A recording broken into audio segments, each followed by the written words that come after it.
کہ جب اہل شام نے الگ حکومت اپنی قائم کر دی، حضرت علی کے مقابلے میں اپنی حکومت کا اعلان کر دیا تحکیم کے فیصلے کے بعد، اور اس پر خوارج کی ایک جماعت بن گئی، الگ ہو گئے، جنہوں نے پھر بڑی خوفناک جنگیں کی، بڑے زمانے تک وہ مسلمانوں کو نقصان پہنچاتے رہے۔ تو 3 خارجی اکٹھے ہوئے کہ جتنا فساد ہے نا اس کی جڑ ہے ایک عمرو بن عاص اور معاویہ بن ابی سفیان اور علی بن ابی طالب رضی اللہ تعالیٰ عنہ، ان تینوں کو قتل کر دو، فتنہ ختم ہو جائے گا۔ تو عمرو بن عاص اس دن آئے ہی نہیں، وہ مصر کے گورنر تھے، فجر کی نماز، تو جو ان کی جگہ آئے وہ مارے گئے، شہید ہو گئے۔ معاویہ رضی اللہ تعالیٰ عنہ پر اس نے وار کیا، لیکن وہ سر سے پھسل کے کمر پہ جا کے لگا اور کمر چھل گئی، لیکن اللہ نے زندگی بچا لی۔ تو عبد الرحمن بن ملجم جس نے حضرت علی کو شہید کیا، یہ آیا ہوا تھا کوفے میں، تو لوگوں نے کہا امیر المومنین یہ اس کے ارادے اچھے نہیں نظر آتے، تو اس کو ہم پکڑ نہ لیں۔ فرمان لگے تو مجھے پھر اللہ کی ملاقات کیسے ملے گی؟ میں تو تم میں نہیں رہنا چاہتا، میں تو اللہ سے ملنا چاہتا ہوں۔ حضرت علی کے ساتھیوں نے بڑی بے وفائی کی، بڑی بے وفائی کی، اس لیے میں کہہ رہا ہوں مظلوم ترین ہستی۔ بسر بن ابی ارطاط نے یمن پہ قبضہ کر لیا شام کے لشکر کی طرف سے، اور حضرت عبید اللہ بن عباس رضی اللہ تعالیٰ عنہ کے 2 بچے اپنے ہاتھوں سے ذبح کیے، جیسے بکرا ذبح کیا جاتا۔ آل رسول کے 2 بچوں کو میں صنعاء میں اس مسجد میں گیا، وہیں ان کی قبریں موجود۔ تو حضرت علی بے قرار ہو کے نکلے کہ چلو اہل شام کے خلاف جہاد کریں، اور باہر شہر سے باہر جا کے خیمہ لگایا رات کو۔ صبح دیکھا تو ایک آدمی بھی نہیں آیا ہوا تھا، اکیلے تھے۔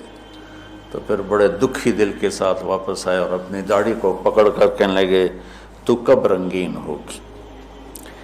ایک دفعہ بیمار تھے تو کہنے لگے یا رسول اللہ مجھے لگتا ہے میری موت کا وقت آ گیا۔ میں نے کہا نہیں، تیری موت آئے گی جب اس خون سے یہ رنگین ہوگی، جب تیرے سر کے خون سے تیری داڑھی رنگین ہوگی اس وقت تیری موت آئے گی۔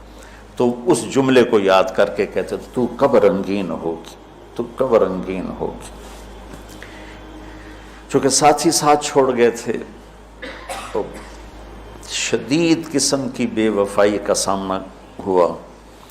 پھر آگے نسل ذبح ہوا۔ آپ نے حضرت حسین کا کربلا تو پڑھا ہوا، لیکن میں نے جو گلدستہ اہل بیت کے بعد میں نے جب پڑھا تو جو اس کمبخت ابو جعفر منصور نے آل حسن پہ ظلم توڑے، اللہ میری ہچکی لگ گئی روتے روتے۔ تو میں اس کی تفصیل آپ کو بتا نہیں سکتا کہ مطلب ہے کہ میرا سر ساتھ نہیں دے رہا، تو ہچکی لگ گئی میری روتے روتے۔ ان کی ساری اولاد کو آخر میں پہلی دردناک سزائیں دی، دردناک سزائیں دی، اور پھر ان سب کو ایک کمرے میں بند کر کے چاروں طرف سے کمرہ ٹائٹ کر دیا، ہوا بند کر دی، گھٹ کے سارے شہید ہو گئے، اس کے تڑپ تڑپ کے سب اس میں شہید ہو گئے۔ اس لیے میں کہہ رہا ہوں سب سے مظلوم ہستی ہیں علی بن ابی طالب۔